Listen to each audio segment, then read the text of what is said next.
I'm going to discuss about how to check if a field contains a string in MongoDB. So let's open their command prompt, and this placed right there Mongo sh. Mongo sh, this is MongoDB that's connected. Let's use here CLS function. Thereafter writing there so dbs. So this is here displaying the dbs. Now there I'm going to use escort. So it's now switched with the escort. Thereafter here let's write to this place so corrections. So we need to give here s. So this two correction that's present there emp and dbt. So thereafter here let's use db, then writing there collection name and right there find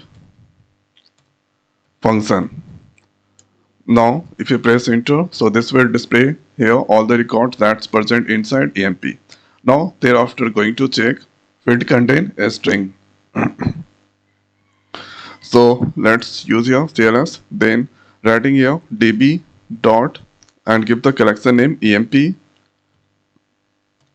and writing find one function, then here bracket, then curly bracket, give the field name, giving e name, thereafter colon, and this place curly bracket once again dollar, and here rig ex, then colon right there John.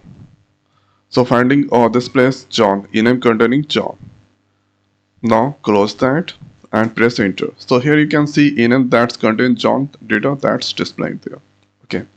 Now if I give John 1, so this is not present there, so that it's returning null. After that, when I give this place some numeric value 90, so 90 Mongo server error, rig expression has to be a string. So this here rig expression is used to check here string, so that it's returning the error.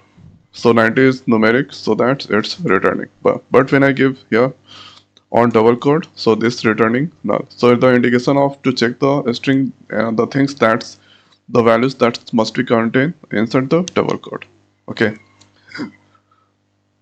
Let's check this times another name. Let's give here Martin.